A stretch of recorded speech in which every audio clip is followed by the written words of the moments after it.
हम लोग आज नूरजहाँ के जहांगीर की राजनीति में नूरजहाँ के प्रभाव का दूसरे हिस्से का वर्णन करेंगे, दूसरे कालखंड का। जैसा कि आपको पता है, कल हमने इसके बारे में डिटेल से बताया था और बताया था कि नूरजहाँ का जो प्रभाव का जो पहला चरण था वो 1611 से शुरू होकर के 1622 तक चला था, और उसके बाद जो दूसरा चरण था वो 1622 से लेकर के जहांगीर की मृत्यु जो है 1627 में हुई तब तक चला था। तो पहले चरण में उसके साथ जो है उसका भाई आसफ खां था, जहांगीर का एक पुत्र खुर्रम था, शाहजादा खुर्रम था, उसकी माँ अशमत बेगम थी, उसका पिता इत्माउद्दौला था। और इन सब के प्रभाव से नूरजहाँ प्रशासन में अपनी भागीदारी बढ़ा रही थी, काफ़ी हद तक सफल भी हुई थी। उसके स्टेटमेंट के बारे में हमने आपसे बताया। लेकिन जो दूसरा चरण है उसका 1622 से लेकर के 1627 का जो पीरियड है, उसमें जो है नूरजहाँ के प्रभाव में कमी आती है और एक तरीके से उसके पतन का जो है यह चरण कह सकते हैं शुरुआत होती है। और अंततः नूरजहाँ के प्रभाव का अंत होता है और जो है शाहजादा खुर्रम एक तरीके से विजयी होता है और उसे जहांगीर के उत्तराधिकारी के रूप में शासन सत्ता प्राप्त होती है। यह कैसे संभव हुआ, इसके लिए कैसी परिस्थितियां बनी, इसके बारे में हम जिक्र करेंगे। हमें देखते हैं कि 1621 में आकर के उसकी माता अशमत बेगम की, 1622 में उसके पिता इत्माउद्दौला की डेथ हो गई थी। इन दोनों की मृत्यु होने से नूरजहाँ का जो एक डायरेक्शन मिल रहा था, माता पिता का जो एक स्नेह था और जो उसकी महत्वाकांक्षाओं पर जो अंकुश लगाने की ये कोशिश करते थे, वह जो है अब समाप्त हो गया। दूसरी बात, जैसा हमने पहले ही आपसे बताया था कि आशफ खां उसका भाई जो था वह खुर्रम से अपनी पुत्री अर्जुमंद बानो बेगम का विवाह कर दिया था। इसलिए आशफ खां और खुर्रम के बीच मित्रवत संबंध थे और एक दूसरे के रिलेटिव होने के कारण जो है एक तरीके से कहीं न कहीं नूरजहाँ की महत्वाकांक्षा के साथ साथ खुर्रम की भी महत्वाकांक्षा थी और दोनों की महत्वाकांक्षा का टकराना स्वाभाविक था, क्योंकि वह नूरजहाँ जहांगीर के अस्वस्थ रहने के कारण जो है पूरे साम्राज्य पर अपनी संप्रभुता स्थापित करनी चाहती थी। और इसमें सबसे बड़ा जो अवरोध दिखाई पड़ रहा था वह खुर्रम, शाहजादा खुर्रम दिखाई पड़ रहा था।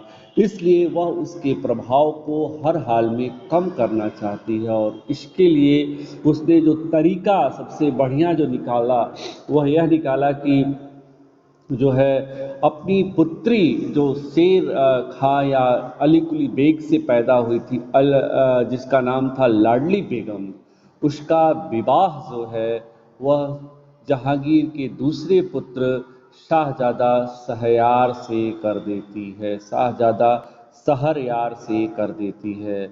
इस तरह से आशफ खां और नूरजहाँ भी अब एक दूसरे से बहुत अच्छे संबंध नहीं रहे और न ही नूरजहाँ और खुर्रम के बीच बहुत अच्छे संबंध रहे, क्योंकि वह खुर्रम की जगह शहरयार को जहांगीर का उत्तराधिकारी बनाने के लिए जहांगीर की मृत्यु के बाद शहरयार को उसका उत्तराधिकारी बनाने के लिए प्रयास करने लगी। तो खुर्रम को ये लगा कि जो है नूरजहाँ ऐसा करके उसके अवसर को, उसके प्रभाव को समाप्त करना चाहती है और उसके साथ आशफ खां भी साथ में शामिल था। तो यह एक बड़ा अवसर था नूरजहाँ के लिए, क्योंकि वो महत्वाकांक्षा थी और अपनी महत्वाकांक्षाओं पर रोक नहीं, महत्वाकांक्षा को सीमित नहीं करना चाहती थी। इसलिए उसने खुर्रम के लिए जो है बादशाह जहांगीर के माध्यम से खुर्रम के प्रभाव को, उसके प्रभाव को कम करने का प्रयास प्रारंभ किया। इस दृष्टि से हम ये देखते हैं कि उसने सबसे पहला काम ये किया कि ईरान जो है खुर्रम को अपनी राजधानी से दूर रखने की योजना बनाई।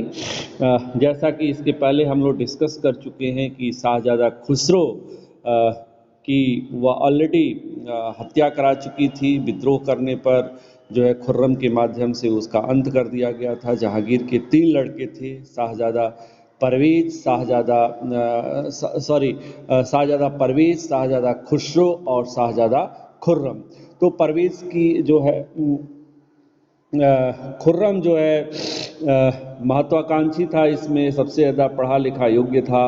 खुसरो की डेथ हो चुकी थी, हत्या कराई जा चुकी थी। शहरयार से नूरजहां ने अपनी लड़की का विवाह कर दिया था।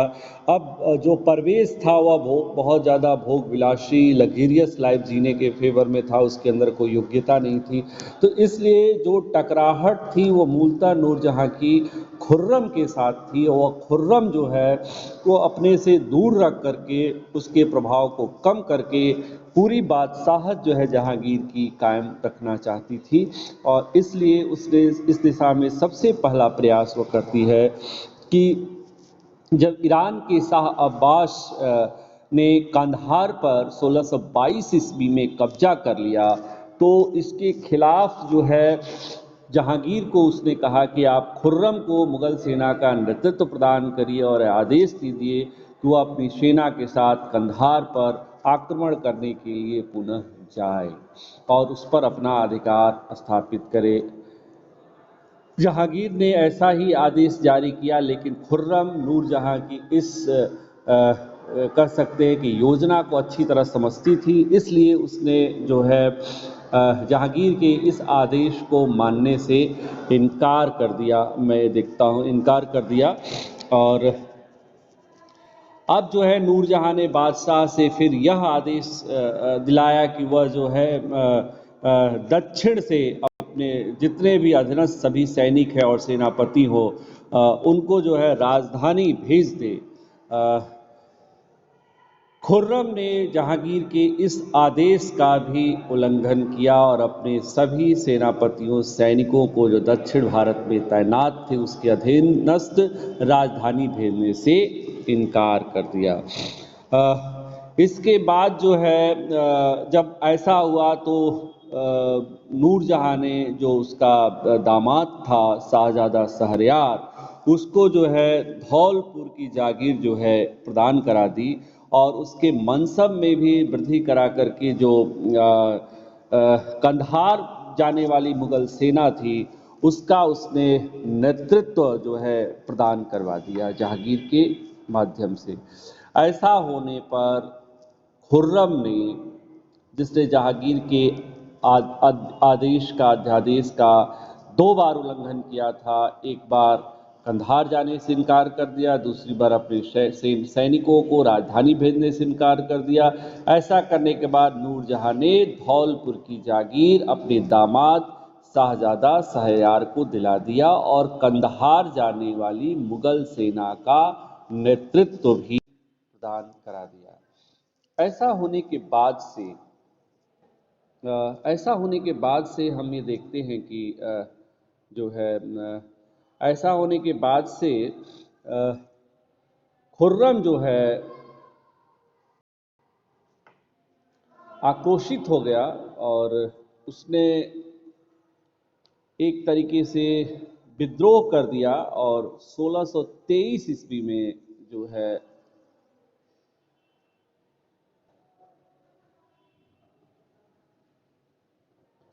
1623 ईस्वी में विद्रोह करने के बाद हम देखते हैं कि शाहजहां ने जो है विद्रोह कर दिया और खुर्रम ने विद्रोह कर दिया। और कहीं नेटवर्क इशू है।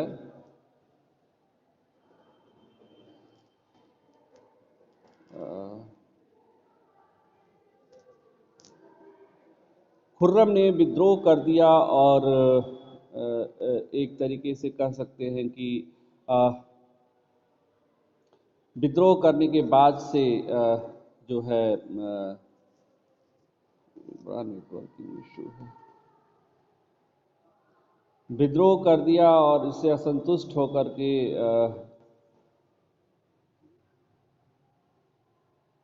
1623 ईस्वी में एक बड़ी अपनी सेना के साथ जो है दक्षिण से उत्तर की ओर प्रस्थान किया और दिल्ली के निकट खुर्रम की शाही सेना के साथ मुठभेड़ हुई, जिसमें खुर्रम जो है वह पराजित हुआ और शाही सेनापति फिर महावत खां ने खुर्रम का पीछा किया और उसे कई स्थानों पर पराजित किया। हमें देखते हैं कि इसके बाद जो है उसने दक्षिण में शरण लेने की कोशिश की और एक तरीके से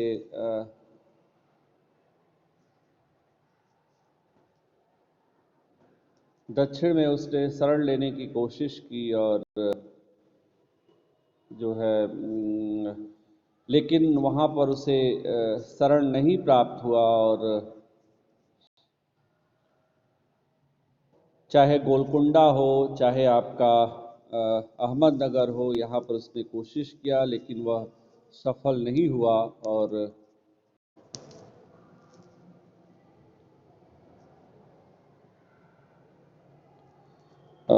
नेटवर्किंग इशू है बेटा थोड़ा सा। मैं ये बता रहा था कि आदेश जब शाहजादा शहरयार को उसने धौलपुर की जागीर प्रदान करा दिया और कंधार जाने वाली मुगल सेना का नेतृत्व प्रदान किया, तो इससे खुर्रम नाराज हुआ और उसने विद्रोह कर दिया 1623 ईस्वी में खुर्रम ने विद्रोह कर दिया और अपनी सेना जो है दक्षिण से लेकर के उत्तर की ओर रवाना हुआ, जहां पर मुगल सेना का नेतृत्व महावत खां कर रहे थे और दिल्ली के निकट इनकी मुठभेड़ हुई, जिसमें खुर्रम पराजित हुआ और महावत खां ने उसका पीछा किया और भागते हुए दक्षिण भारत पहुंचा, जहां गोलकुंडा हो या अहमदनगर हो, वहां पर शरण लेने की कोशिश की लेकिन उसे सफलता नहीं प्राप्त हुई। देन उसके बाद वह दक्षिण भारत से पूरब की ओर जाता है और बंगाल में जो है के गवर्नर से उसे सहायता प्राप्त हुई और उसने बिहार जो है कि रोहतास गढ़ का जो किला था, जो फोर्ट था, उस पर जो है अधिकार स्थापित करने में सफलता प्राप्त की। इसके बाद वह पूरब से इलाहाबाद की ओर अग्रसर हुआ और पुनः जो है एक तरीके से कह सकते हैं कि शाही सेना के द्वारा यानी मुगल सेना के द्वारा उसका मुकाबला हुआ और उसकी पराजय हुई। इसके बाद वह फिर दक्षिण भारत गया, लेकिन इस बार उसने जब सहायता की याचना की तो अहमदनगर के मलिक अंबर से उसे सहायता प्राप्त हुई और इन दोनों ने मिल करके संयुक्त रूप से बुरहानपुर के दुर्ग पर अधिकार स्थापित कर दिया और जो है लेकिन मुगल सेना द्वारा पुनः जो है ये पराजित कर दिए गए। तो महावत खां जो एक मुगल सेना का नेतृत्व कर रहा था, उसके प्रभाव में वृद्धि को देखते हुए एक तरीके से नूरजहां कहीं न कहीं उससे भयभीत हुई और ऐसा उसको लगने लगा कि ऐसा न हो कि महावत खां जो है परवेज के माध्यम से जो है परवेज को अपना उत्तराधिकारी बना दे, इसलिए उसको जो है उसके प्रभाव को कम करने की कोशिश उसके दिमाग में आने लगी और खुर्रम को भी यह महसूस होने लगा कि मुगल सेना से वह विजय प्राप्त नहीं कर सकता है और महावत खां अपने प्रभाव का इस्तेमाल करके कहीं ऐसा न हो कि परवेज को जहांगीर का उत्तराधिकारी बनाने के लिए प्रयास करने लगे। इसलिए जो है 1626 ईस्वी में जो है शाहजादा खुर्रम ने जहांगीर के सामने आत्मसमर्पण कर दिया। जहांगीर ने उसको माफ़ कर दिया और एक शर्त के साथ कि जो रोहतासगढ़ का जो किला है और बुरहानपुर यानी असीरगढ़ का जो किला है वह मुगल को भेंट कर दिया जाए। साथ ही साथ अपने दो पुत्र जो आपके क्रमशः दारा शिकोह और औरंगजेब, जो उस समय क्रमशः 10 वर्ष के और 8 वर्ष के थे, उनको दरबार में भेज दे। तो खुर्रम ने जहांगीर की इस शर्त को स्वीकार करते हुए रोहतासगढ़ का दुर्ग, बुरहानपुर का किला जहांगीर को प्रदान किया और अपने दोनों बच्चे कह सकते हैं कि दारा शिकोह और औरंगजेब को मुगल दरबार में भेज दिया। तो इस तरह से जहांगीर ने खुर्रम के अपराध को, जो उसने विद्रोह किया था, माफ़ कर दिया और उसकी जीविकोपार्जन के लिए कह सकते हैं कि बालाघाट की जागीर प्रदान की। लेकिन इन विद्रोहों के दौरान जो 1623 से लेकर के 1626 ईस्वी तक जो खुर्रम का विद्रोह चला, इससे जो है काफ़ी नुकसान हुआ।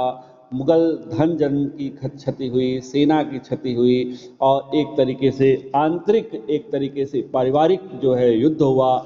इसने जो है कहीं न कहीं नूरजहां और खुर्रम के मन में कड़वाहट जरूर पैदा कर दी और एक नया मन मस्तिष्क में यह बात आ गई कि महावत खां की बढ़ती शक्ति से नूरजहां भी परेशान हुई और खुर्रम भी परेशान हुआ। नूरजहां को अब यह भय सताने लगा कि कहीं ऐसा न हो कि महावत खां शाहजादा परवेज को जहांगीर का उत्तराधिकारी बना ले। इस कारण से उसका जो दामाद है शाहजादा शहरयार, वह सत्ता से वंचित हो जाएगा और खुर्रम को भी ये लगने लगा था कि कहीं ऐसा न हो कि जो है मेरी जगह महावत खां अपनी शक्ति का इस्तेमाल करके परवेज को ही जो है जहांगीर का उत्तराधिकारी बनाने की कोशिश करे।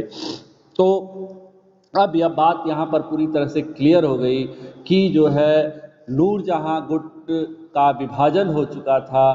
वह अपने दामाद शाहजादा शहरयार के लिए प्रयास कर रही थी, आशफ खां अपने दामाद खुर्रम के लिए प्रयास कर रहा था और महावत खां खुर्रम के विद्रोह का दमन करने के बाद उसकी जो शक्ति में वृद्धि हो गई थी, इसलिए उसकी महत्वाकांक्षा को सीमित करने के लिए नूरजहां हर संभव प्रयास करना शुरू की। उसने बादशाह जहांगीर को नूरजहां से महावत खां के बढ़ते प्रभाव को कम करने के लिए 1625 ईस्वी में एक राज्यादेश जारी कराया, जिसके तहत कहा गया कि जो है महावत खां को बंगाल का सूबेदार नियुक्त किया जाता है और साथ ही साथ गुजरात के सूबेदार खाने जहां लोदी को शाहजादा परवेज का वकील नियुक्त करने का आदेश पारित किया जाता है। यानी कि महावत खां को सेनापति से हटा करके बंगाल का गवर्नर बनाए जाने का आदेश पारित किया जाता है और जो परवेज का वकील था उसकी जगह गुजरात के खाने जहां लोदी को कह सकते हैं कि अब शाहजादा परवेज का जो है वकील नियुक्त किया जाता है। यानी कि जो शाहजादा परवेज से जो महावत खां की मित्रता थी उसको समाप्त करने के लिए नूरजहां ने एक चाल चली कि महावत खां को बंगाल का गवर्नर बना दिया जाए और उसका वकील जो परवेज का वकील है वह महावत खां की जगह खाने जहां लोदी को बना दिया जाए। लेकिन शाहजादा परवेज महावत खां को बंगाल का गवर्नर बनाए जाने के पक्ष में नहीं था, क्योंकि उसको अब यह एहसास हो गया था कि हो सकता है कि महावत खां के माध्यम से, सहयोग से वह जहांगीर का उत्तराधिकारी बनने में सफल हो जाए। इसलिए वह हर हाल में अब महावत खां के बंगाल का गवर्नर बनाए जाने का जो है वह विद्रोह जो है कह सकते हैं कि विरोध कर रहा था। और खुर्रम के विद्रोह के बाद जैसा मैंने आपको अभी बताया कि उसको उत्तराधिकारी बनने की चाहत भी हो गई थी। अतः जो है परवेज ने जो राजकीय आदेश जारी हुआ था कि महावत खां को बंगाल का गवर्नर बना दिया जाए, खाने जहां लोदी को परवेज का वकील बनाया जाता है, उस आदेश को मानने से इनकार कर दिया। तत्पश्चात जहांगीर के माध्यम से नूरजहां ने एक दूसरा आदेश जारी कराया, जिसके कहा गया कि या तो महावत खां तुरंत बंगाल जाकर के गवर्नर का पद ग्रहण करे या शीघ्र दरबार में सशरीर उपस्थित हो। महावत खां ने बंगाल जाने से इनकार कर दिया और अपने सहयोगी सैनिकों और राजपूतों की मदद से वह जो है दरबार में उपस्थित हुआ। महावत खां के खिलाफ नूरजहां ने कई आरोप लगवाए, उसकी संदेह पर जो है शक किया गया, उसकी ईमानदारी पर शक किया गया और ये भी कहा गया कि जो है जो भी बंगाल से हाथी और धन प्राप्त हुए थे वे दरबार में महावत खां ने नहीं भेजे हैं। साथ ही साथ ये भी कहा गया कि जागीर जो प्राप्त हुई है वह भी महावत खां ने उसका भी हिसाब नहीं दिया है। इसके अलावा ये भी कहा गया कि शाही अनुमति के आदेश के बिना ही अपनी पुत्री की सगाई भी उसने जो है उमर नक्शबंदी के जो पुत्र हैं बरखुरदार के साथ कर दिया है, जिससे बादशाह जो है बहुत नाराज हुआ। और इसके अलावा इसके बारे में बादशाह के जो समकालीन इतिहासकार थे मोदमीद खां, जिन्होंने इकबाल नामा ए जहांगीरी लिखी थी, उसमें इस बात को लिखता है कि बादशाह ने बरखुरदार को बुलाकर उसके साथ बड़ा ही अपमानजनक, अशिष्ट और कठोरतापूर्ण व्यवहार किया। इसके अतिरिक्त यह भी एक अफवाह फैल गई कि महावत खां को आशफ खां बंदी बनाना चाहता है, क्योंकि आशफ खां को भी यह लगने लगा था कि महावत खां उसके दामाद खुर्रम के लिए एक नाशूर बन सकता है। तो ये भी अफवाह फैल गई कि महावत खां को खुर्रम जो है आशफ खां कैद करना चाहता है। इसलिए महावत खां ने विद्रोह कर दिया और अपने सैनिकों के साथ उसने झेलम नदी के तट पर जो है बादशाह लाहौर जहांगीर जब लाहौर से काबुल जाने वाले मार्ग पर झेलम नदी के तट पर अपना पड़ाव रखा हुआ था, उसी समय महावत खां ने अपने सैनिकों के साथ जहांगीर को कैद कर लिया। उसके साथ बेगम नूरजहां भी थी, आशफ खां भी थे और शाहजादा शहरयार भी नदी पार कर चुके थे। हमने देखा कि बादशाह के अतिरिक्त नूरजहां, आशफ खां तथा शहरयार जो है नदी पार कर चुके थे। महावत खां ने बादशाह जहांगीर का अपमान न करके उसको अपने शिविर में ले जा करके नज़रबंद कर दिया।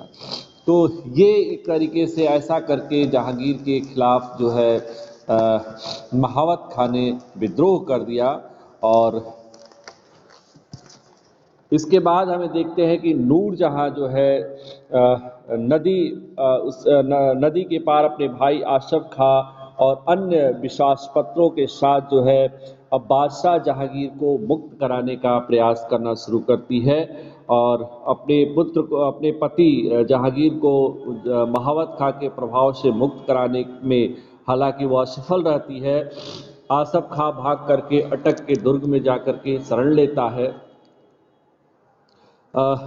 इसके बाद हम देखते हैं कि नूरजहां ने आत्मसमर्पण कर दिया ऐसा होने के बाद से, और उसे बादशाह के साथ रहने की महावत खां ने अनुमति दे दी। और आशफ खां ने भी महावत खां की अधीनता स्वीकार कर ली। अब एक तरीके से नूरजहां के स्थान पर जहांगीर के प्रशासन में महावत खां के प्रभाव में वृद्धि हुई और कह सकते हैं कि स्थापना हुई। महावत खां एक वीर योद्धा तो था, लेकिन एक कुशल कूटनीतिज्ञ नहीं था। He was not a good diplomatic person. वह एक अच्छा कूटनीतिज्ञ नहीं था, वह एक योद्धा था। ही वॉज ए ब्रेव जो है martyr, but he was not a good diplomat. यही कारण है कि बादशाह जो है अपने दरबार में जहां वह नज़रबंद किया हुआ था, एक तरीके से पूर्ण स्वतंत्र रह करके दरबार चलाता रहा और शिकार पर भी जाता रहा। जैसा कि आर.पी. त्रिपाठी ही was wrote in rise and fall of the Mughal empire में लिखते हैं कि उसकी महत्वाकांक्षा इतनी ही थी कि बादशाह उसके शत्रुओं के प्रभाव में न आए, यानी नूरजहां के प्रभाव में न आए, आशफ खां के प्रभाव में न आया। वह उनके प्रति बहुत श्रद्धा रखता था और उसका हित वह चाहता था कि उसका अपना हित जो है वह सुरक्षित बना रहे। लेकिन बादशाह का एक मनसबदार के नियंत्रण में रहना बेगम नूरजहां के लिए असह्य था, वह सम्मान के विरुद्ध समझती थी। इसलिए महावत खां को वह जो है प्रभाव को कम करना चाहती थी, जैसा हमने पहले ही बताया। लेकिन महावत खां एक वीर योद्धा जरूर था, लेकिन एक कुशल कूटनीतिज्ञ नहीं था। उसने बादशाह जहांगीर को गिरफ्तार करने के बाद भी उसके साथ जो है अभद्रता नहीं की, उसकी स्वतंत्रता पर, उसकी बादशाहत पर कोई रोक नहीं लगाया। वह निरंतर एक स्वतंत्र बादशाह की तरह दरबार लगाता रहा, यहाँ तक कि वह शिकार करने भी जाता था। उसकी मात्र एक इच्छा यही थी कि बादशाह जहांगीर उसके शत्रुओं के प्रभाव में आकर उसके हित के खिलाफ कोई कार्य न करे। लेकिन नूरजहां एक मनसबदार के नियंत्रण में रह करके शासन करना सम्मान के विरुद्ध समझती थी। यही सारी बातें थी जिसके कारण हमने देखा कि जो है महावत खां के ने असंतोष हुआ था, और महावत खां के इस उत्कर्ष से जो उच्च उसके साथ के अमीर थे उनमें भी ईर्ष्या होने लगी थी। और खुर्रम जो है अब दक्षिण से राजधानी की ओर बढ़ने लगा था, और काबुल से राजधानी की ओर वह प्रस्थान किया, और जो है सैनिक भर्ती के लिए आदेश जारी किया। और नूरजहां ने अमीरों के बीच महावत खां की इस अलोकप्रियता का लाभ उठाया, और जो है उससे धन अथवा कृपा का वचन दे करके अमीरों को कह सकते हैं कि उसके अगेंस्ट, जो महावत खां के अगेंस्ट थे अमीर, उनको अपने पक्ष में कर ले लिया, पद का लालच दे करके, धन का लालच दे करके। और यही कारण था कि बादशाह ने उसे विश्वास दिलाया कि जो है वह उससे पूर्ण संतुष्ट है, और शाही शिविर को रोहतास जो है तक नूरजहां की स्थिति दृढ़ हो चुकी थी। अतः जो है अब महावत खां के खिलाफ जो है वह आक्रामक नीति का अनुसरण कर सकती थी। यानी अब नूरजहां महावत खां के खिलाफ जो है अपने प्रभाव में वृद्धि कर चुकी थी, अमीरों का सहयोग प्राप्त कर चुकी थी, उनके पद का लालच दे करके, उनको धन का लालच दे करके। जहांगीर के माध्यम से जहांगीर ने महावत खां को यह आश्वस्त किया कि वह उसकी सेवा से पूर्ण संतुष्ट है, वह उसके खिलाफ कोई कार्रवाई नहीं करेगा। लेकिन नूरजहां अपनी महत्वाकांक्षाओं से पीछे नहीं हटने वाली थी। वह महावत खां के खिलाफ जो है एक जाल बनाने में लग गई थी। यही कारण था कि जब बादशाह जहांगीर सैन्य निरीक्षण के बहाने जब जो है शाही सेना का जो निरीक्षण कर रहा था, तो जो मुगल सेना थी उसका विश्वास जो है, स्वामित्व उसने प्राप्त कर लिया। महावत खां ने जब लाहौर की ओर प्रस्थान किया, तब आशफ खां जो है और शाहजादा दानियाल के पुत्रों और एक दो उच्च मनसबदारों को भी बंधक के रूप में वो अपने साथ लेता गया। बादशाह की मुक्ति और महावत खां के पतन के पश्चात रोहतास में जो है एक दरबार आयोजित किया गया, जहां पर शाही पदों का वितरण किया गया। महावत खां को यह आदेश दिया गया कि वह बंधकों को मुक्त कर खुर्रम के विरुद्ध जो है ठट्टा के लिए प्रस्थान करे। महावत खां ने जहांगीर के आदेश का जो है सम्मान किया, पालन किया, और अब उसे अपनी शक्ति का सही अनुमान लग गया था। और जो है तो इस तरह से जो है हमें देखते हैं कि खुर्रम जो है विद्रोह अपनी सेना के साथ कर रहा है, और महावत खां जो है जहांगीर सैन्य निरीक्षण के बहाने जो है महावत खां अपने मुगल सैनिकों का विश्वास प्राप्त कर लेता है, स्वामित्व प्राप्त कर लेता है, और महावत खां को उसे मुक्त करना पड़ता है। और फिर एक आदेश जारी किया जाता है कि महावत खां जो है खुर्रम के विरुद्ध जो है ठट्टा की ओर प्रस्थान करे, और महावत खां ने जो है उसके इस आदेश को स्वीकार कर लिया। अब तो इस तरह से हमें देखते हैं कि नूरजहां का जो प्रभाव है ये अंत में चल करके निश्चित रूप से एक तरीके से पतन की ओर अग्रसर है, क्योंकि खुर्रम अब यहाँ पर पूरी तरह से अपने प्रभाव में वृद्धि कर चुका है, और वह नूरजहां को हर हाल में जो है समाप्त करना चाहता है। जहांगीर पूरी तरह से अस्वस्थ रहने लगा था, हमें देखते हैं कि, और नूरजहां के साथ स्वास्थ्य लाभ के लिए वह कश्मीर चला गया था, किंतु बीमार रहने लगा था। यही कारण है कि कश्मीर से लौटते समय 1627 ईस्वी में जो है जहांगीर की मृत्यु हो गई। और इस बीच जो है खुसरो और परवेज़ की भी मृत्यु हो चुकी थी। अब खुर्रम और शहरयार ही मूल रूप से शासन सत्ता के लिए बचे हुए थे। खुर्रम का महावत खां के साथ गठबंधन हो गया था। जब वह ठट्टा की ओर गया था तो उसके साथ खुर्रम का गठबंधन हो गया था। आसफ खां ऑलरेडी अपने दामाद जो है खुर्रम को जो है उत्तराधिकारी बनाने के पक्ष में था। इसलिए जो है जब जहांगीर की मृत्यु हुई उस समय खुर्रम दक्षिण में था और शाहजादा शहरयार जो है वह लाहौर में था। तो खुर्रम का महावत खां के साथ गठबंधन होने के बाद से हमें देखते हैं कि आशफ खां ने खुर्रम के पास बादशाह की मृत्यु की सूचना भेजते हुए शीघ्र जो है राजधानी पहुंचने के लिए कहा और सिंहासन सुरक्षित रखने के लिए शाहजादा खुसरो जिसकी डेथ हो चुकी थी उसके पुत्र दावर बख्श को जो है तुरंत बादशाह घोषित कर दिया। इसके बाद नूरजहां ने लाहौर से शहरयार को राजधानी पहुंचने के लिए जो है आदेश किया, किंतु आशफ खां ने लाहौर पर आक्रमण कर शाहजादा शहरयार को परास्त करके उसको अंधा कर दिया।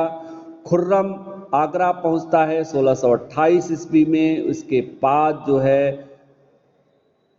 शाहजहां के नाम से उसका सिंहासनारोहण होता है, उसका एक सेशन होता है। इस तरह से नूरजहां का राजनीतिक प्रभुत्व जो है हमेशा के लिए समाप्त हो गया। अब उसने शाहजहां का विरोध करना व्यर्थ समझ करके अपने आप को राजनीति से अलग कर लिया। शाहजहां ने नूरजहां को अपमानित नहीं किया बल्कि उसको 2 लाख रुपए का वार्षिक पेंशन प्रदान करके जो है प्रदान किया। इसके बाद नूरजहां का भी 1645 ईस्वी में 1645 में डेथ हो गई। तो इस तरह से हम ये कह सकते हैं कि नूरजहां का जो राजनीतिक प्रभुत्व का जो हम आलोचनात्मक अगर विश्लेषण करें तो हम ये पाते हैं कि मुगल राजनीति पर नूरजहां का प्रभुत्व का प्रभाव जो है बहुत अच्छा नहीं पड़ा। उसने अपने संबंधियों, अपने सहायकों का पक्ष लिया और उन्हें उच्च पद पर से सम्मानित किया, जागीर प्रदान की। उसने मुगल साम्राज्य के हितों की चिंता नहीं की जितना कि अपने संबंधियों और अपने सहपाठियों, अपने सहयोगियों और समर्थकों की। साम्राज्य में जो कुछ भी कलह हुआ, षड्यंत्र हुआ, कुचक्र हुआ, रक्तपात हुआ, उसके लिए नूरजहां निश्चित रूप से उत्तरदायी थी। खुसरो की हत्या में उसका पूरा प्रत्यक्ष तौर पर सहयोग था। खुर्रम और महावत खां का जो विद्रोह हुआ जिसे मुगल सेना और मुगल धनजन की जो क्षति हुई, इसके लिए भी कहीं न कहीं नूरजहां निश्चित रूप से उत्तरदायी थी। वह अपना राजनीतिक षड्यंत्र हमेशा करती रही जिसके कारण न तो प्रशासन में स्थिरता आई, न तो कुशलता आई, और इसके कारण कांधार जो है ईरान की राजधानी जो कांधार थी, कांधार पर भी एक तरीके से अधिकार स्थापित नहीं हो सका। कांधार मुगलों के हाथ से निकल गया और ईरान के शाह अब्बास ने उस पर अधिकार कर लिया, लेकिन जहांगीर इस दिशा में कोई प्रयास नहीं कर सका। इस प्रकार जहांगीर के शासनकाल में जो नूरजहां का जो प्रभाव का जो मूल्यांकन है वो देखा जाए तो वह उसके गौरव के हास का पीरियड है। आई थिंक संक्षेप में मैं आपको ये बताना चाहूँगा कि नूरजहां का जो दूसरा काल है, दूसरा चरण है, वह 1622 से 1627 तक का है, जिसमें आशफ खां के साथ उसके संबंध अच्छे नहीं रहते हैं। उसके माता पिता की डेथ हो चुकी है। खुर्रम महत्वाकांक्षी है, नूरजहां भी महत्वाकांक्षी है। इसके कारण वह जहांगीर के उत्तराधिकारी के रूप में जहांगीर के दूसरे पुत्र शाहजादा शहरयार को उसका उत्तराधिकारी बनाना चाहती है। इसलिए अपनी पुत्री लाडली बेगम का उससे विवाह कर देती है। खुर्रम के प्रभाव को कम करने के लिए वह जहांगीर के द्वारा 2 अध्यादेश जारी कराती है कि ईरान के शाह अब्बास ने जो कब्जा कर लिया कंधार पर, उस पर भेजे जाने वाली मुगल सेना का वह नेतृत्व करे। लेकिन खुर्रम ने इसका विरोध किया और जाने से इनकार कर दिया। तत्पश्चात उसके प्रभाव को कम करने के लिए वह कहती है कि दक्षिण में जो उसके साथ सेना है वह राजधानी में भेज दे। इसका भी उसने जो है ऐसा करने से इनकार कर दिया। तत्पश्चात अपने दामाद शहरयार को उसने धौलपुर की जागीर दिलाई और कंधार जाने वाली मुगल सेना का नेतृत्व भी प्रदान कराया। इससे एक तरीके से खुर्रम इससे नाराज हुआ और उसने विद्रोह कर दिया और दक्षिण से अपनी सेना के साथ वह उत्तर की ओर रवाना होता है, जहां मुगल सेनापति महावत खां के नेतृत्व में दिल्ली के निकट जो है मुठभेड़ होती है। खुर्रम पराजित होता है और वो भागकर दक्षिण जाता है, जहां पर दक्षिण भारत में भी उसे कहीं सहयोग नहीं प्राप्त होता है। फिर वह पूरब की ओर जाता है, बंगाल में वहां के गवर्नर के माध्यम से सहयोग करके वह रोहतासगढ़ के किले पर अधिकार कर लेता है। फिर वहां से इलाहाबाद आता है, इलाहाबाद में भी मुगल सेना के साथ उसका मुठभेड़ होता है, वह पराजित होता है। तत्पश्चात पुनः वह दक्षिण भारत जाता है और वहां पर अब की बार अहमदनगर के मलिक अंबर का उसको सहयोग प्राप्त होता है और दोनों के सहयोग से बुरहानपुर के दुर्ग पर अधिकार कर लिया जाता है। इसके बाद जो है हमें देखते हैं कि उसके जो है खिलाफ जो है संयुक्त रूप से जब वह अधिकार करता है, वहाँ पे बुरहानपुर पे कब्जा कर लेता है, तो महावत खां के बढ़ते प्रभाव से चिंतित होकर के और 2 बार एक तरीके से शाहजहां पराजित जो होता है खुर्रम, उससे उसको अब भय सताने लगा है कि कहीं ऐसा न हो कि परवेज को वह उसका उत्तराधिकारी बना दे, और नूरजहां को भी यह लगने लगा है कि कहीं ऐसा न हो कि महावत खां अपने प्रभाव में वृद्धि करके हमारे दामाद का पत्ता साफ कर दे। तो इसलिए एक तरीके से खुर्रम ने अब ज़्यादा समय व्यतीत न करते हुए जहांगीर के समक्ष आत्मसमर्पण करने का निर्णय लिया और जो है 1626 ईस्वी में उसने जहांगीर के समक्ष समर्पण कर दिया। जहांगीर ने उसको माफ़ कर दिया इस शर्त पर कि उसको जो है रोहतासगढ़ और बुरहानपुर का दुर्ग जो है उसको दिया जाए और अपने 2 पुत्र जो कह सकते हैं कि जो दारा शिकोह और औरंगजेब थे, जो खुर्रम के पुत्र थे, उनको भी मुगल सेना में भेजने की बात कही गई, जिसे खुर्रम ने स्वीकार कर लिया। लेकिन इसके बाद अब नूरजहां को भय सताने लगा कि महावत खां के प्रभाव को कैसे हमें कम करना है, और इसके लिए उसने नूरजहां ने जहांगीर के माध्यम से आदेश पारित कराया कि वह जो है अब सेनापति का नेतृत्व छोड़ करके वह सीधे अब बंगाल के गवर्नर चला जाए और शाहजादा परवेज का जो वकील है वह उसकी जगह अब खानेजहां लोदी को बनाया जाए। लेकिन शाहजादा परवेज को भी खुर्रम के विद्रोह के बाद और महावत खां का सहयोग मिलने से एक तरीके से अब यह आशा बनने लगी थी कि जहांगीर की मृत्यु होने के बाद से वह उसका उत्तराधिकारी बन सकता है। इसलिए उसने जहांगीर के इस राजकीय आदेश का विरोध किया कि महावत खां को बंगाल भेज दिया जाए और उसका वकील जो है खानेजहां लोदी को बना दिया जाए। लेकिन इसके बाद जो है विरोध करने के बाद महावत खां के लिए एक दूसरा आदेश जारी किया गया कि या तो वह तुरंत बंगाल पहुंचे या जो है सशरीर जो है दरबार में उपस्थित हो। महावत खां अपने सैनिकों के साथ दरबार में उपस्थित होने का निर्णय लेता है और हमें देखते हैं कि फिर उसे अपमानित किया जाता है। उसे कहा जाता है कि बंगाल में आपने जो हाथी जो प्राप्त किए उसका हिसाब नहीं दिया, जो जागीर बांटे उसका भी हिसाब आपने नहीं दिया, और जो है आपके जो कि उसके साथ अभद्रता की जाती है। इससे वह दुखी होकर के दरबार छोड़ देता है। फिर जब विद्रोह की रणनीति बनाता है, जैसे ही जहांगीर लाहौर से आते समय झेलम नदी के तट पर अपना शिविर डाले हुआ रहता है, महावत खां जहांगीर को गिरफ्तार कर लेता है और बंदी बना लेता है। लेकिन जहांगीर को अपमानित नहीं करता है, उसको पूर्ण स्वतंत्रता पूर्वक दरबार चलाने का परमिशन देता है, वो शिकार खेलने भी जाता है। नूरजहां को भी उसके साथ रहने की अनुमति प्रदान करता है। इसके बाद हम देखते हैं, जैसा कि आर.पी. त्रिपाठी साहब ये कहते हैं कि जो आपका महावत खां था, एक कुशल योद्धा तो था, लेकिन वह कुशल एक कूटनीतिज्ञ नहीं था। इस कारण से उसने कभी भी जहांगीर की बादशाहत पर कोई प्रतिबंध नहीं लगाया।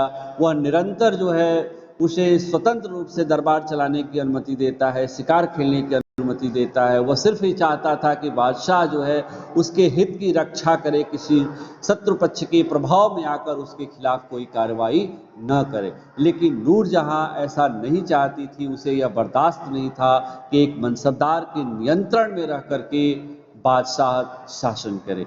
इसलिए नूरजहां महावत खां के खिलाफ रणनीति बनाने लगती है और जो सैनिकों हैं उनको लालच देने का प्रयास किया जाता है, जो अमीर हैं उनको भड़काया जाता है, उनको भी पद और धन देने की बात लालच दी जाती है। परिणाम स्वरूप एक दिन ऐसा आता है जब सैनिकों का निरीक्षण कराने के बहाने जहांगीर जो है निरीक्षण करता है, उसी समय जो है सैनिकों का वह विश्वास प्राप्त कर लेता है। तत्पश्चात वह मुक्त कर दिया जाता है, महावत खां को बंदी बनाया जाता है। फिर महावत खां को जो है इस शर्त के साथ छोड़ा जाता है कि वह जो है खुर्रम के खिलाफ ठट्टा में कार्रवाई करे। महावत खां कार्रवाई करने के लिए जाता है, लेकिन वह चूंकि नूरजहां के इस कृत्य से आहत हो चुका था, इसलिए वह खुर्रम के सानिध्य में आता है और आशफ खां के सानिध्य में आता है, मिल जाते हैं। फिर जो है जहांगीर अपनी अस्वस्थता के कारण स्वास्थ्य लाभ के लिए कश्मीर जाता है। कश्मीर से में वापस लौटते समय उसकी डेथ हो जाती है 1627 ईस्वी में। अब इस समय डेथ के समय जो है खुर्रम दक्षिण में रहता है, शहरयार लाहौर में रहता है। खुर्रम को इसकी सूचना दी जाती है, तब तक परवेज के पुत्र दावर बख्श को आशफ खां सत्ता पे आसीन कर देता है। शाहजादा शहरयार को लाहौर से नूरजहां आमंत्रित करती है, लेकिन नूरजहां शहरयार को आशफ खां के द्वारा पराजित कर दिया जाता है।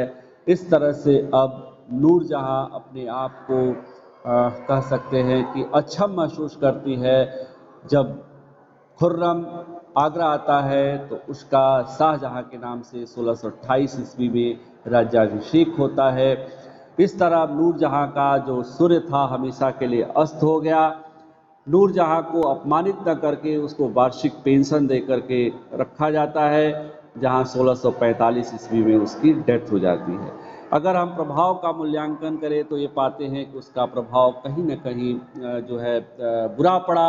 पूरा जो जहांगीर का यह शासन पीरियड था वह कुचक्रों का, षड्यंत्रों का, युद्ध का काल बन गया, जहां हमेशा उसने केवल अपने संबंधियों, अपने सगे संबंधियों और सहयोगियों की चिंता की, न तो मुगल प्रशासन की चिंता की, न तो मुगल साम्राज्य के प्रभाव में वृद्धि की चिंता की।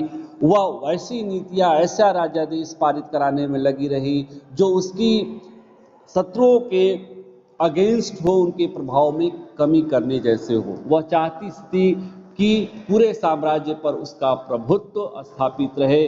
वह सत्ता के विभाजन करने के बिल्कुल अगेंस्ट थी। तो इस तरह से अंततः जो बुरा होता है उसका अंत बुरा ही होता है, और उसका अंत भी बुरा हुआ। लेकिन जहांगीर के शासनकाल में जो प्रभाव पड़ा वह मुगल साम्राज्य के लिए नुकसानदायी रहा। क्लियर हुआ बेटा?